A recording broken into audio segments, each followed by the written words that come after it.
In a time long ago, in the ancient lands of Israel, there existed a valley that lay between two great armies, the Israelites and the Philistines.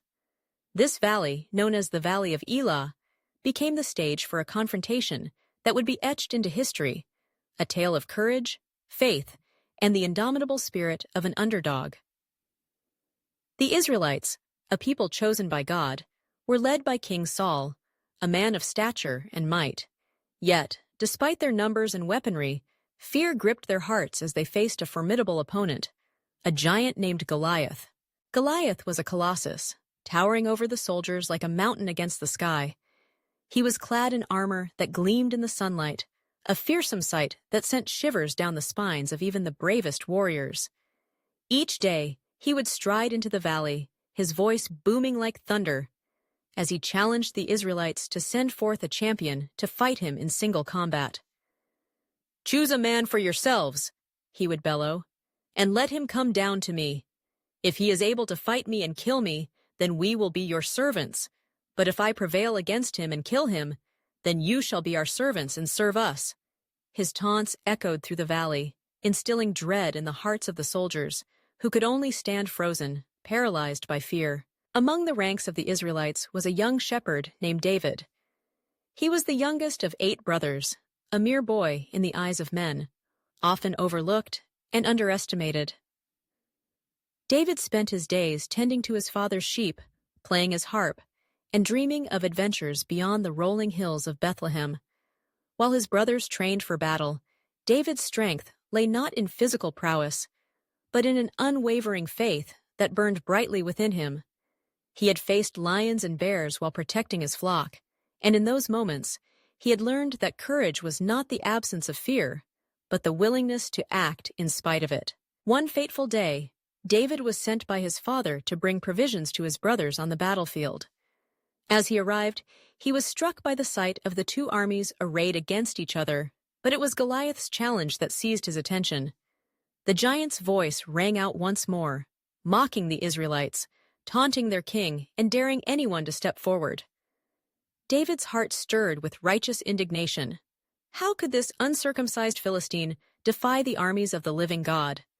The soldiers around him cowered, but David felt a fire ignite within him. He could not stand by while Goliath insulted his people and, more importantly, his God. David approached King Saul, his youthful face radiating determination. "Let no man's heart fail because of him," he declared.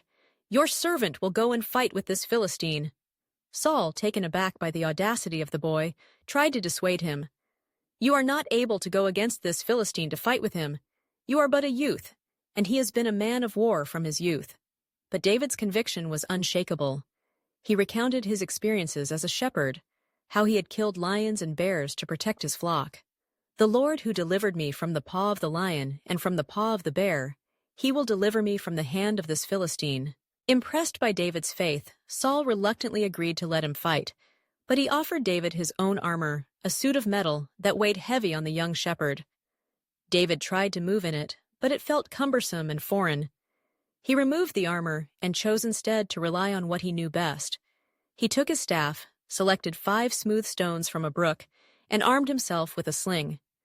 As he approached the battlefield, the sight of the giant loomed before him, a terrifying figure that could crush him with a single blow.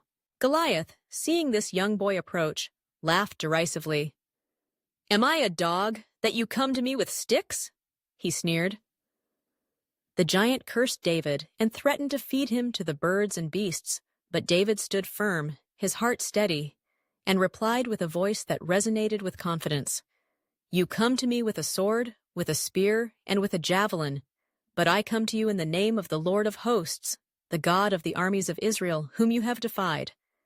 This day the Lord will deliver you into my hand, and I will strike you down and cut off your head." With that declaration, David ran toward Goliath, his feet pounding against the earth, the stones in his sling whirling faster and faster. The giant, taken aback by the audacity of the boy, stepped forward, but David was quicker. He released one of the stones with a flick of his wrist, and it soared through the air, striking Goliath squarely on the forehead. The giant stumbled, and with a thunderous crash, he fell to the ground, lifeless. The battlefield fell silent, the Philistines frozen in disbelief. The Israelites erupted in cheers, their fear replaced by exhilaration. David, a mere shepherd boy, had triumphed over the mighty Goliath, proving that true strength lies not in size or weaponry, but in courage, faith, and determination. In that moment, he became a symbol of hope, a reminder that even the smallest among us can achieve greatness against overwhelming odds. David's victory was not just a personal triumph, it was a turning point for his people. The Israelites rallied, emboldened by his bravery, and charged forward, driving the Philistines from their land. David's name would be remembered for generations, not simply as the boy who defeated a giant, but as a testament to the power of faith and the belief that with courage, anything is possible. In the annals of history, the story of David and Goliath would endure, inspiring countless others to rise against their own giants, armed with nothing but their faith and determination.